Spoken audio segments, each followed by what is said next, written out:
Welcome back to Emotional Self-Regulation and Social Intelligence.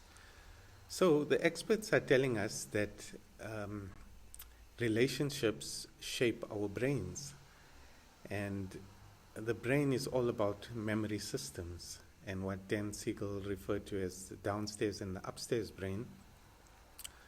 The downstairs is the implicit, automatic, instinctive functions. You know, all the things that we don't have to do and think about, it just happens, like heartbeat and digestion and breathing and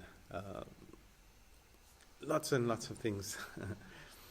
And also our self-protective function, the fight or flight response, you know. So when we are in danger, then fear kicks in and the heart starts pounding, and energy is diverted to the muscles, and the muscles are tensed up and ready for quick escape. So we avoid and we run. Or there's anger and a similar physiological response, but instead of escaping, we want to confront and challenge and fight.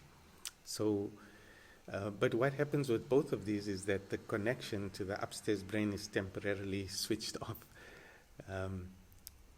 because that would slow us down, slow the instinctive response down.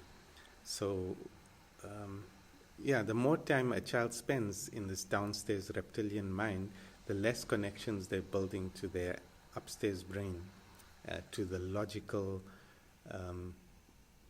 understanding, compassionate part of ourselves, and it remains undeveloped. And that's in the case of trauma, abuse, or even harsh parenting, that's critical and rejecting or humiliating, or you know what I mean.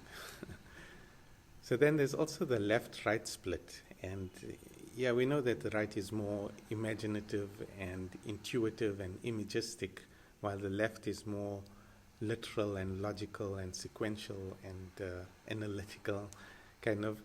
But in terms of communication and relationship, the right brain listens for tone of voice and looks at body language and hand gestures and facial cues for what the person is communicating about their emotional state.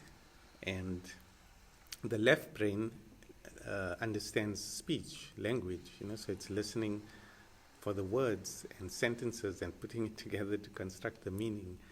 So parents who attune and connect and communicate with their children, especially with their face and tone of voice, then the child learns to feel the emotion of the person,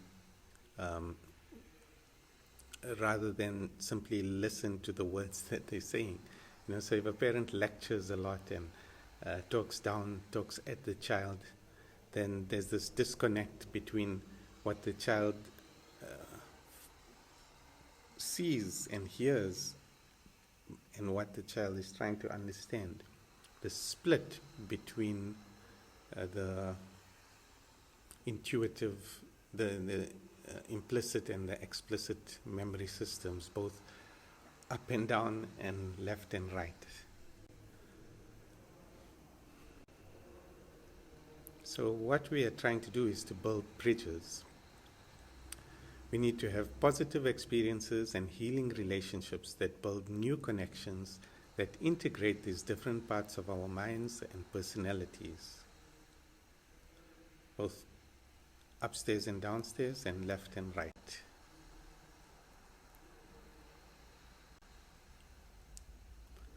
So in my book I say that if you really want to be free, you need to be able to feel, regulate, evaluate, and express each of your emotions. So feel, it might sound obvious, like we feel our emotions, but so many of us are so disconnected from our feelings, and our attention is always focused outwardly, that we don't really know what it feels like inside of us and what emotions are going through us, and we don't allow that energy to enter us and to fill us. We repress. Some of us repress some emotions and others, but it's bottled up. And so the first step is to feel, to allow it, and to let the energy fill you. Now the next step is to regulate. And regulate doesn't mean calm yourself down and push the emotion aside. That's the opposite of what we want. It means, yes, allow the energy to come in, the emotion to fill you, but don't get carried away and don't get overwhelmed by it, So the first two, the FR part is the emotional regulation part, and the EE part is the social intelligence part. So evaluate and express. So now that it's regulated, you can begin to think about the situation and to plan your response and to express the emotion, Sometimes a spontaneous expression of emotion is good, and not too much evaluation is necessary. But a lot of times it's good to think through it before you express yourself.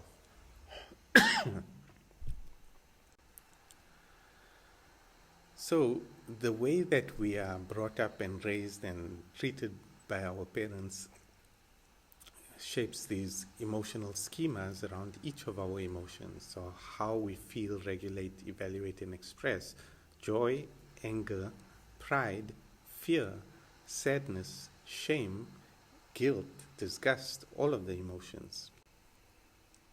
So one of our favorite movies is Inside Out. I highly recommend it. In fact, I would say before you continue with the course, go and watch this movie and then come back. It's brilliant, absolutely brilliant. I learned so much from this movie, more than I learned in 3 years of studying undergrad psychology. So, the stress cycle. So we're not only going to be talking about emotions, we also have to look at stress, which is not really an emotion. We don't think of it as an emotion. What am I talking about? I'm talking about this roller coaster that we are on, that many of us are on, where we start, where we're feeling good, and then there's these stresses, and then it leads to a collapse, and then we erupt. Some people explode, some people implode,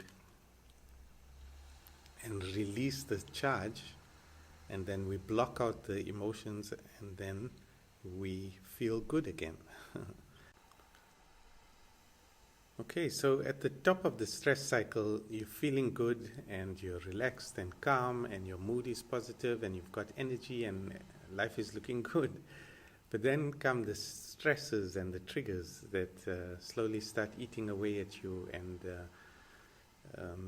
things like work and relationship and other kinds of stresses, money, and so you eventually reach a point where your defense and coping mechanisms aren't holding up anymore, and you start to collapse or melt down, break down under the strain. Your energy is low, your mood is erratic, your thinking is kind of fragmented and distorted, and so you fall into this pattern again, and you need there's this depth charge inside of you, and you need to release it somehow, and so some people who are dominant and extroverted tend to be exploders, and people who are submissive and introverted tend to be imploders.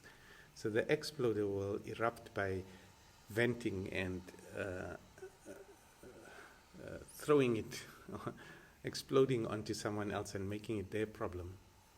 And the imploder will internalize and find some way to release it within themselves through drugs, alcohol, sexuality,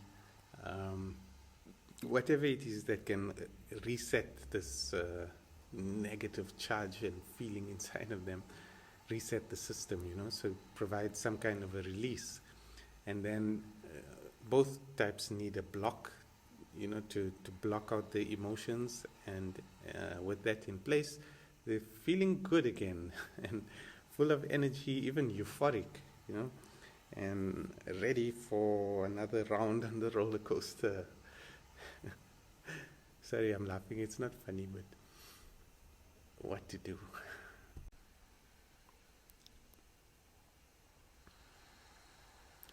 So often it happens that exploders and imploders kind of attract each other. Dominant people and submissive people tend to get into relationships because they fill a certain niche or void or lock and key mechanism. And so, yeah, we'll talk more about that later. So, typical stresses and triggers, things like money, work, relationship, studies, and social. Once again, you can contact me if you need support via WhatsApp, email. You can find more videos on YouTube, my YouTube channel, and you can join the group, join the discussion, the study groups on Facebook. Thank you. See you in the next one.